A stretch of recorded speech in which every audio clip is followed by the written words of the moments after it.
어제 신규 확진자가 482명 발생했습니다. 주말 검사 수 감소에도 400명대 후반을 기록했는데요. 곳곳에서 집단 감염이 속출하면서 환자 발생이 꾸준히 오름세를 보이고 있습니다. 정부는 다음 달부터 백신 접종이 본격화됨에 따라 이상 반응을 호소하는 사람들을 위한 백신 휴가를 도입하기로 했습니다. 자세한 내용 유병욱 순천향대 서울병원 가정의학과 교수 모시고 함께 얘기 나눠보겠습니다. 어서 오세요. 어서 오십시오. 그동안 500명대가 나오다가 주말에 검사 건수 감소로 482명이 나왔다는 거는 그만큼 확산세가 아직 높다는 얘기일 텐데요. 지금 추세 좀 어떻게 보고 계신지요? 우선은 그 3차 대유행의 끝에 터널이 굉장히 길다. 예. 그것인데 사실 이게 4차 유행의 시작이냐를 얘기하기는 어렵습니다. 다만 최근에 이런 나타나는 패턴을 보면은 가족 간, 지인 간 소규모 모임에서 발견이 되고 있는데요. 예. 우리가 여기서 절대 잊어서는 안 되는 게 있습니다. 저는 이제 2020년과 2021년을 비교를 해볼 텐데 2021년 4월, 이제 곧 4월이 되죠.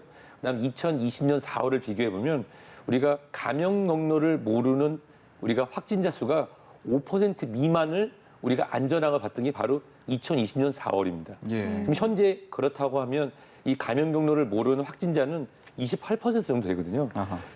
연결고리를 잘 찾고 있어서 작년보다 우리가 방역을 잘 할 수 있는 어떤 추적의 그런 장치가 잘 되어 있다라는 얘기도 되지만 또 반대로 생각하면 이 코로나19의 특성에서 우리가 감염됐으나 증상이 없다는 걸 알고 있는데도 우리가 그것을 잊어가면서 사람들 계속 만나고 있는 게 아니라 그런 걱정이 됩니다. 네. 다만 걱정이 되는 것은 예. 4월 정도 되면 활동량이 늘어나면서 이게 작년만 해도 이 하루 확진자 20명에서 50명 내외에서 5월 지나면서 갑자기 확산이 되면서 걱정이 됐는데요.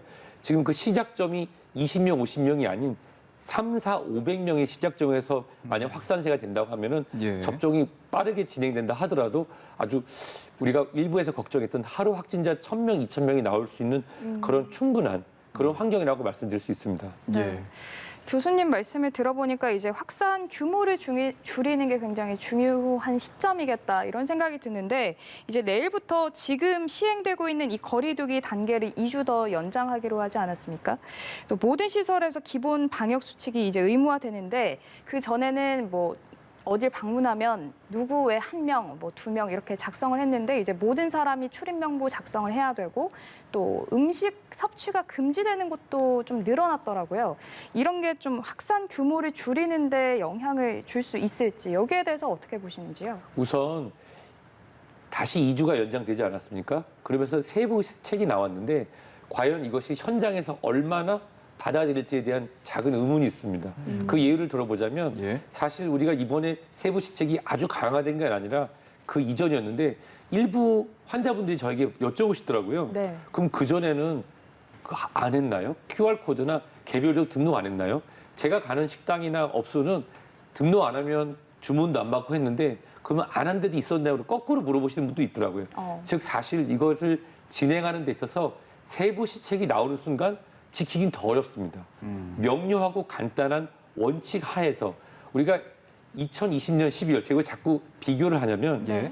1,000명대가 나오는 그 시점의 방역 수칙을 보면은 예를 들어서 어떤 식당을 들어가거나 어떤 우리가 시설을 활용하는 데 있어서 모두가 다 당연히 등록을 하고 그 업소에 계신 분들이나 아니면 방역 관리자든 당연히 등록을 요청을 했습니다.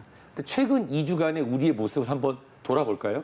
저 스스로도 제가 근무하는 병원 근처에 간단한 소매점이 들어가서 음식을 살 때 깜빡하고 찍지 않고 나왔는데 아무런 제재가 없고 또 저 스스로가 등록을 하려고 하는데도 등록하는 사람이 저 말고 주변에 별로 없더라고요. 예. 이런 모습들이 있는데 세칙이 나오면 그것이 지켜질까라는 의문이 듭니다. 따라서 다시 원칙으로 돌아와서 이런 세칙이 있을 때는 어떻게 보면 극장에서 전에는 음식을 먹어도 됐었나? 라는 의문이 들죠. 왜냐하면 최근에 제가 극장을 가본 적은 없지만 당연히 극장에서는 음식이 취직이 안 되는 걸로 우리가 안내를 받고 있었습니다. 예. 따라서 세부 시책은 바로 전에 시행됐던 시책 중에 잘 진행되지 않았던 부분에 대해서 우리가 확인하는 작업이라고 생각하시면 좋고요. 일단 2주가 연장됐는데 예전에 우리가 5인 이상 집합 금지처럼 획기적인 안은 없기 때문에 네. 선거를 앞두고 우리가 할 수 있는 것은 원칙에 따르는 2020년 12월에 갑자기 늘어날 때 그 당시로 돌아갈 수 있는 국민과의 마음가짐과 소통이 중요한 시기라고 생각합니다. 예, 실질적으로 잘 적용하는 게 중요하다는 말씀이셨는데 앞서 이제 봄철에 이동량 많아지는 거 얘기도 해줬지만 이제 코로나19 확산세에 좀 영향을 미칠 부분들이 좀 있습니다. 부활절도 일주일 앞으로 다가왔고요. 또 재보궐선거도 앞두고 있는 상황에서 물론 이제 총선도 우리가 치러봤고 방역 조치를 잘 만들 테지만 추가적으로 좀 어떤 대책들이 있으면 좋을까요? 우선 선거 관련해서는 예. 저는 크게 걱정하지는 않습니다.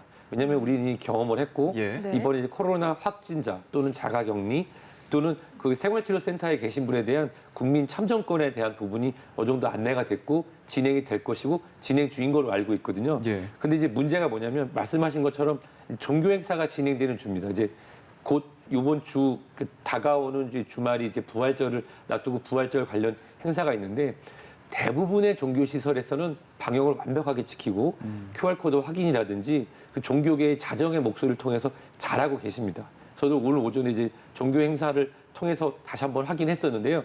다만 이 종교 행사 이후, 즉 우리가 교회라든지 다른 종교 단체 등 이후에 개인적인 모임에 대한 부분이 더 강화돼야 됩니다. 아하. 실질적으로 우리가 종교 활동이나 특정 종교 단체를 우리가 비난할 것이 아니라 그곳에서 모여서 취식을 같이 하거나 예. 그 이후에 소규모 모임에서 집단 발병이 됐던 부분이 있고 또 우리가 방역을 지키는 데 있어서 실질적으로 뭐 꽃놀이를 못하게 한다. 이번에 윤중로를 작년과 똑같이 여든유를 막겠다 하지만 거기 차 타고 돌아다니는 걸 막을 수 있지만 끝나고 3, 3, 5, 5인 이하 또는 그 경계선을 넘어서는 범위 내에서의 모임이나 식사 자리에서 그 작은 모임에서 파급되는 것을 막을 수 있는 의무입니다. 따라서 예. 우리가 알면서 당하지 않으려면 이런 방역 대책을 따르는 것이 아니라 이번 선거가 끝날 때까지 그리고 이번에 새로운 벚꽃놀이가 시작되는 이 시점에 있어서 작년의 과오를 돌아가지 않도록 작년에 우리가 어떻게 했는지를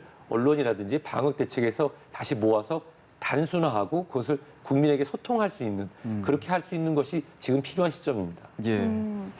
교수님께서 이제 작년과 이렇게 계속해서 비교를 해주시는데 지금 말씀해주신 것처럼 아무래도 이제 벚꽃놀이 이런 게 곧 있으면 더 왕성해질 텐데 이런 관광지에 관광객들이 좀 한꺼번에 몰리지 않기 위해서 어떤 방역막을 좀 더 강화해야 한다면 어떤 게 있어야 된다 이렇게 생각하시는지요? 솔직히 말씀드리면 어려울 것 같습니다. 예. 네, 불가능하다는 게 맞고요. 제가 왜 오늘 이제 방송을 준비하면서 작년에 이제 나왔던 언론 보도나 방역 대책들을 쭉 한번 비교를 했는데요.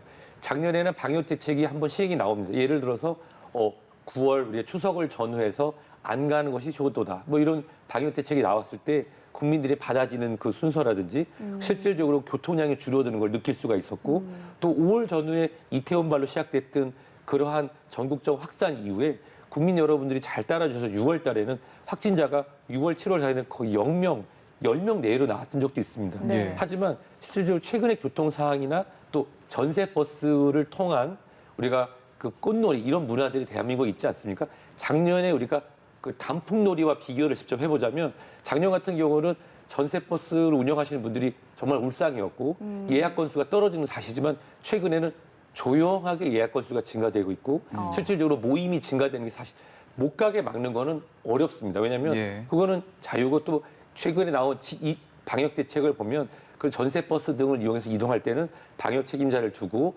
마스크를 착용하고 취식이나 노래를 부르지 않는 등 기본적인 대책을 나오는데 중요한 것은 가서 현지에서 모여서 취식하거나 끝나고 결국 마스크를 벗지 않게 하는 이러한 부분에 있어서 현지에 왜냐하면 그 우리가 놀이를 진행하는 곳에서도 경제가 돌아야 되기 때문에 오시는 분들을 잘 맞이해야겠죠. 네. 하지만 그 맞이하는 모습에서 버스가 내렸습니다. 한 차량에 보통 45인 버스를 방역 대책을 지켜서 25명 정도 됐는데 그분들이 식당에 가면 5인 이상 집합금지 명령을 지킬 수가 있을까요? 이러한 실질적인 부분에 있어서 지자체라든지 진행되는 부분에서 지켜졌을 때 확산세를 막을 수 있을 거라 생각합니다. 예. 그러니까 뭐 방역 대책이 사실 한계는 분명히 있는 거고 그렇기 때문에 개개인이나 소규모의 어떤 자율적인 준수를 더 강조해 주신 것 같고요. 백신 얘기로 좀 넘어가 보겠습니다. 지금 백신 접종한 지 한 달이 좀 지났는데요. 전체 인구 대비 접종률이 1.53%고 우선 접종 대상자의 약 64%가 1차 접종을 마친 상태입니다. 지금까지의 속도는 좀 어떻게 좀 평가를 하시고 앞으로 좀 수급 문제는 어떻게 전망하십니까? 우선 수급 문제 같은 경우는 예. 정말 어떻게 될지 잘 모르겠습니다. 음. 그 이유는 전 세계적으로 그 총리께서도 말씀하셨지만 이 계약 단계를 보면 제조회사에서 나오는데 슈퍼갑이다. 그래서 이 관계를 보면 우리가 일단적으로 따르고 일단 물량 확보에 대한 부분에 있어서 성공적이라고 자평을 하셨습니다. 예. 근데 전 세계적으로 현재 그 수급이 원활하지 않은 상태이기 때문에 일단은 그 방역 본부나 정부의 노력이 필요한 상태인데요. 이번에 이 예방접종이 진행된 것은 어떻게 보면 저는 성공적이라고 자평을 할 수가 있는 게요. 의료진들, 즉 예방접종을 받았던 사람들이 의료 지식을 갖고 본인이 대책을 갖고 또 전문적 지식을 우리가 얘기를 해줌으로써 앞으로 진행될 일반 예방접종에 있어서 대책을 세울 수 있는 어떤 시간을 벌었다 또는 그것에 대해서 소통할 수 있는 방법을 얻었다고 합니다. 따라서 그동안 좀 지지분해했던 그 백신 휴가에 대한 부분들이 오늘 정말 환영할 만한 소식도 들렸는데요. 네. 이런 것들이 다양한 목소리, 특히 최근에 이제 전국 의과대학 협의회 5개 의과대학에서 나온 설문조사와 연구를 바탕으로 예. 실질적으로 의료 전문가들이 봤을 때도 최소 하루 정도의 휴가가 필요한 게 좋겠다라고 하는 그런 의견들이 모이면서 예. 이런 시간을 벌고 일반 예방접종이 진행되는 있어서 좀 더 전문적인 준비를 할 수 있는 시간이라고 저는 생각을 합니다. 다만 안타까운 것은 수급이 지금 아직 명확하지가 않기 때문에 예. 준비가 되어 있는데 중간중간에 혹시라도 4월 뭐 한 2주 또는 5월 한 2, 3주 정도가 예방접종이 없어서 준비가 된 상태에서 접종을 하지 못할까라 하는 그런 걱정은 있습니다. 예. 교수님께서 방금 말씀해주신 이 백신 휴가 정부에서 이제 도입하겠다라고 이야기를 한 건데 최대 이틀 정도 사용이 가능하다고 하더라고요. 이게 이 정도의 좀 이틀 정도의 시간이면 일상생활이 가능하다 이렇게 판단을 한 건가요? 저는 일단 환영하고요. 이 백신 휴가에 대해서는 대한민국에서 성공적으로 잘 진행을 한다면 전 세계적으로도 잘 활용될 수 있는 효과라고 봅니다. 예. 이스라엘 같은 경우는 우리 시청자 여러분도 잘 아시지만 예방접종률이 굉장히 높죠. 접종률을 높이기 위해서 일종의 차별이라고 비판을 받고 있는 그린카드. 이 예방접종 받은 사람만 장소에 갈 수 있다. 또는 예방접종을 끌어올리기 위해서 피자라든지 탄산음료를 제공했다고 하는데 실질적으로 예방접종률을 끌어올리기 위해서는 예방접종을 위한 당일 공가, 예방접종 후에 당연 휴가, 그리고 저도 3월 6일 날 아스트라제네카 예방접종을 토요일 날 받았는데 예. 제가 이 얘기를 드렸더니 방송 관계자분들이나 또 제 주변에 있는 의료인들이 많이 웃으시더라고요. 제가 이제 50이 가까워지니까 좀 자신이 없었습니다. 예. 왜냐하면 접종이 목, 금, 토요인데 제가 그 토요일을 선택하게 토요일 날 예방접종하고 일요일 날 쉬고 월요일 날 출근해야지라는 예. 그러한 이제 왜냐면 병원 가서 일을 해야 되니까요. 그렇죠. 근데 실질적으로 저는 이제 병원에서 일을 하니까 제가 근무하는 병원에서 예방접종을 하니까 안 가도 되니까 특정한 해서 예방접종을 하는 날은 당연 공가 또는 연월차. 예방접종 후 그 다음 날은 법에서 정한 당연한 휴가고요.